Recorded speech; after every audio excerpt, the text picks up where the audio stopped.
Joining me in studio is Likud Minister of Parliament Amir Oוחנה. Good morning to you.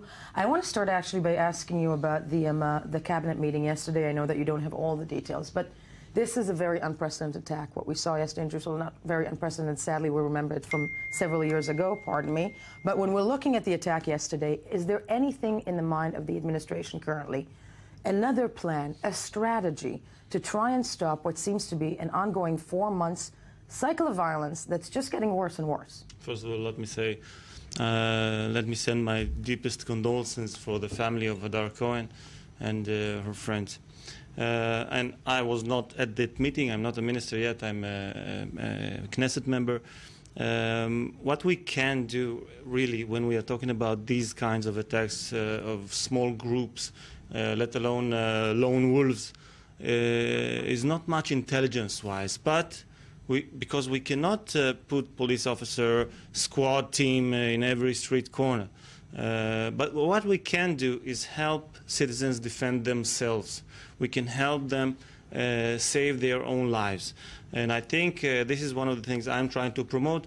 We should have more and more people, citizens without criminal records who served in the reserve army, carrying weapons for self-defense. Is this a long-term strategy, Mr. Oוחana? You and I have discussed this. You've sat in my studio several times. Is this the long-term strategy? Let's arm the population? Look, that's how our country wants to live? We are facing terror that has never left us. You know, it has not begun in the previous few months.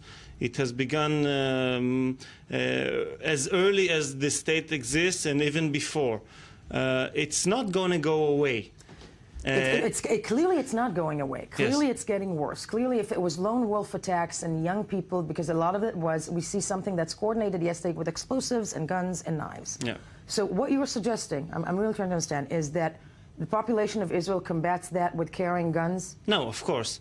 We need to fight terror as we do. And we need to break any infrastructures before it begins. But this was not an infrastructure.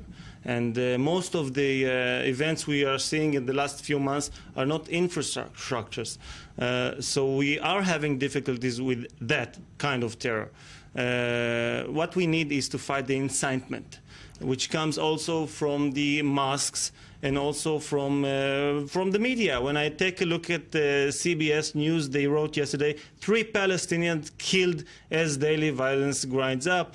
Reuters says Israeli soldiers killed 3 Palestinians in West Bank. This is not only... There is international criticism also. Yeah, this is not only disinformation. This is incitement. No, but at the most, when a youngster sees that kind of reports, an Arab youngster, they say, okay, I need to fight. I need to fight them. They kill innocent I think it's a far stretch to think that CBS and Reuters headlines, that is what will incite them. One can argue that it is the situation and the lack of future and the lack of hope when it comes to the Palestinian community. So what caused terror before the lack of hope, before the occupation? What caused them to massacre and slaughter Jews here before 1967 and before 1948? What caused that? But what you are suggesting is that we essentially, the civilians of Israel will live on the sword. International criticism will come at the point if people here, if civilians in Israel are going to walk around with guns and shoot assailants and shoot terrorists. People should not shoot terrorists? This is what we do. This is self-defense. Thank God for self-defense. This is what everyone needs to do everywhere in the world. And we're going to take this up actually with Jerusalem itself right now, because we do have I24 News correspondent Jordana Miller, who's standing by in Jerusalem this morning, a day after that coordinated attack, an attack that sadly seems to be happening almost on a weekly basis, and right now stepped up a notch. Jordana, if you can hear me, in terms of security this morning around Jerusalem, anything different felt?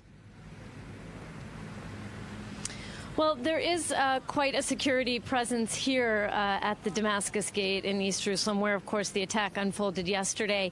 We've seen so many stabbing attacks here over the last 4 months. This one that happened yesterday stands out, of course, because the Palestinian assailants were armed with automatic weapons. They had pipe bombs on them as well as knives, killing, of course, Hadar Cohen, that 19-year-old Palestinian policewoman. Now, the story today has really shifted to the West Bank, where the army says they've put a closure on Kabatia. That's the town where these three assailants came from. We've learned that their families were associated with Fatah. That's the Palestinian President Mahmoud Abbas's political party, not Hamas. And we understand there were arrest raids overnight, and there'll be security checks all day. They're looking for accomplices, anybody else who may have known how these three men actually entered Israel from the West Bank. That's a key question here. We know, of course, that the Prime Minister also held a security cabinet meeting last night with defense officials and decided to increase the number of troops that are going to be in the West Bank and trying to prevent anybody else from sneaking in and carrying out what was a deadly attack yesterday. What was a deadly attack yesterday? And I'm wondering with you, Jordana, when it comes to the citizens of Jerusalem, you yourself are one, you live there, the environment in the city and what people feel themselves, and is there, there are calls for more civilians to carry guns by some members of the Israeli parliament. Is that something that Jerusalemites are looking to do? Right. Over the last number of months, Jerusalemites have really become accustomed to so many attacks here that really life seems to go on pretty quickly. The mayor, Nir Barakat, called yesterday on the citizens of the residents of Jerusalem to be incredibly vigilant, to not hold back if they see something, to even step in and do something if they're in a situation where they feel there's an attack unfolding. So people here are quite resilient, actually. Being resilient, in that respect, I'm sure that every Israeli is. One last question to you, Jordana, when it comes to what's expected today in Jerusalem, what's expected in the next several days, other than the measures that you described, nothing else is planned, right? Security measure-wise. Well, so far we haven't heard from officials here in Jerusalem anything different that's being planned for today.